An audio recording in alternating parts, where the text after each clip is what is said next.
Real unfortunate week for people kind of working themselves into a shoot. Before I really talk about anything, to Psycho Stu, the wrestler in question who almost or was in critical condition and almost lost his life during an indie event at the Knox Pro Wrestling indie company. Rampage's son, Raja, who's like a notable kick streamer now, was live streaming at that event, and unfortunately, due to some miscommunications, misunderstandings, Raja proceeded to attempt murder on Psycho Stu in the ring. And this whole situation, unfortunately, kind of illustrates, I feel like, why in like the 70s, 80s, and 90s you had similar kind of situations with wrestling. Like the WWF at the time, you had McMahon kind of dodging controversy after controversy because of the unique, I guess, situation wrestling puts entertainers in, and the lines it straddles, right? For the incident that happened in question, Raja pulled up essentially, or arrived to this Knox Pro indie event.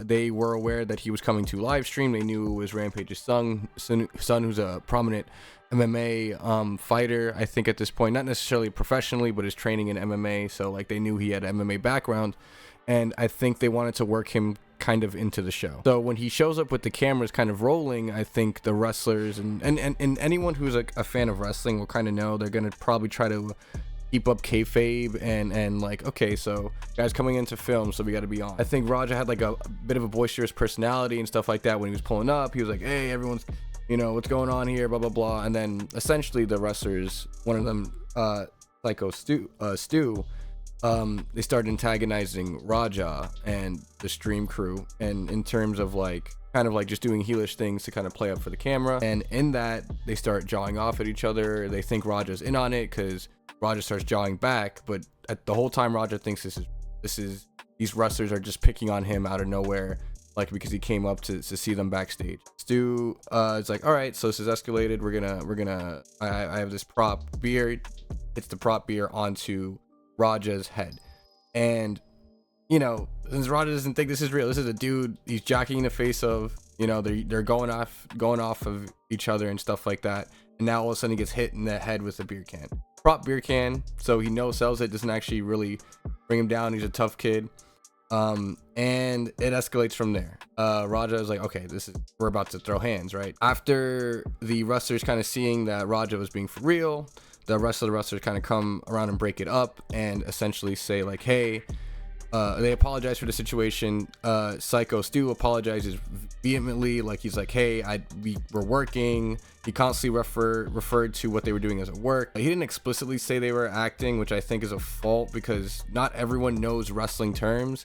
So when they're saying like, oh, we're just working, Raja is saying like, oh yeah, y'all are being like wrestlers, but like he doesn't understand that they literally mean, oh, we were acting, we didn't mean to antagonize you. And so Raja was kind of still mad, but like accepted the apologies and stuff like that. And then one of the wrestlers essentially said, you can get your receipt for this later in the match. We'll have you come in the ring, and then you can kind of hit Stu back with like a receipt real quick, like a slam or something. For Raja, I guess that meant to contemplate murder after a while, because when it came time for his receipt in the ring during the actual event, he comes in the ring, throws Stu down with like a really hard takedown that literally knocks Stu out, because you see it was kind of like an Alabama slam type deal where he gets slammed back, you see his head knocked back on the mat, and then he just starts to wow out on him. The punches are kind of pulled, but he's still throwing real like punches, so it's kind of like, damn, can we get a ref in here to stop? This is like a stoppage right now. He lands like a crap ton of punches, before someone comes in there, and you're like, dude, this is someone who could be dead. It's straight up attempted murder, and there are kids in the audience. It's an indie, and this type of thing is happening. This kid was stewing there after the apology and all this to get his receipt, which led him to almost kill a dude. If he crashed out right when he got hit with the can, right, with this whole thing, it would make a lot more sense, right? But the dude sat there after the apology, was told by the wrestlers, hey, we're gonna work this into the receipt, and then after even getting his slam down on him when he was laid out on the floor, proceeded to like beast out and lose his like control. Now it's attempted murder. We have essentially, not only is Raja liable, but all these wrestlers are liable because that was truly not really a proper way to handle anything. The attempted murder part is insane. Raja, bro, I don't like that. The cops are gonna handle that, bro. Like, that's insane.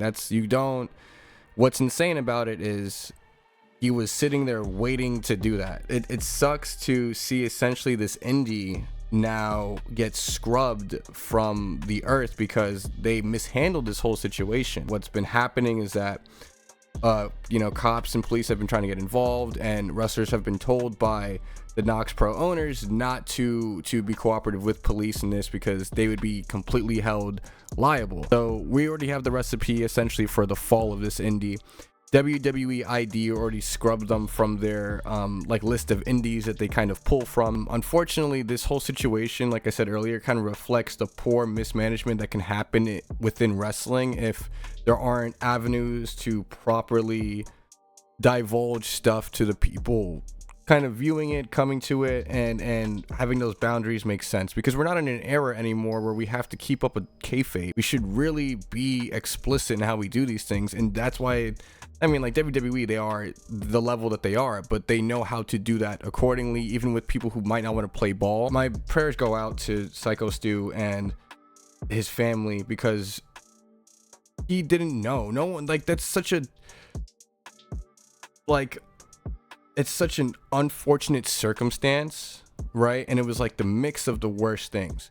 You have a really bruised ego of like a really big kid, right, mixed with the antagonism and heelish stuff of wrestling. So now he has the guise of wrestling to really like land his receipt and all that crap. And like, it's not just him being liable, it's everyone liable for the situation to happen, because if it wasn't a wrestling thing, there wouldn't be a receipt to get, or everything would have been handled probably at that beer can. It wouldn't be, oh no, you're all like sorry, but you can just get your receipt and get your lick back when we do the wrestling thing, because a non-wrestler isn't gonna understand that. Granted, it should not be I'm going to kill someone. This is the worst thing that could have possibly happened.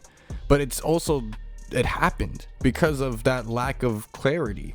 And we have a wrestler who is loved in the industry that like was the victim of that shit. That's what I think needs to be highlighted with this whole issue, is that the way this is all being treated, especially in the wrestling light in the world, is like, should put an eye on how these promotions really are operating, and how kind of scummy they can be, and how they'll throw even the wrestlers on the under the bus when it comes to saving their own like hide and their own money. Big prayers and love going out to Psycho Stu's family and everything that is going on with them. I hope that the recovery is swift, fast, and without as much heartache as possible. But this is something that uniquely, I think, can only happen in wrestling, and that's not a good thing. And I think we should be reflecting on that type of reality. It's just a terrible situation all around. So let me know what you guys kind of think in the comments about the whole situation. You guys can tell it gets me amped up, because it's like, no one should be dying for like this is insane. Like, why is there a kid like this kind of out there able to also with the kick stream doing this crap? What are his streams like usually, that this is the type of reaction that this kid has to that?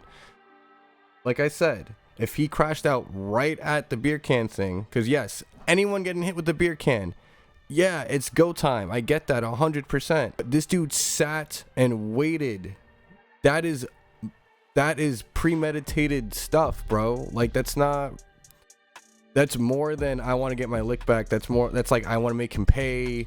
This, you crossed me. Like, this has been you know what I mean? And especially with the way he carried out his attack after, bro.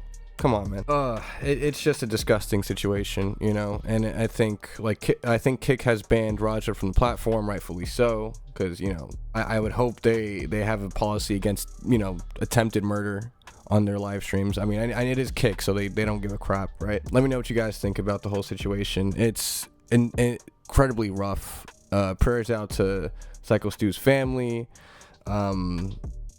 I'm not a fan of the treatment of the wrestlers from Nox Pro though. I know there is solidarity in the wrestlers themselves with Stu, but you know, you would hope that the promotion would try to handle this with more grace and accountability rather than trying to throw everything under the bus.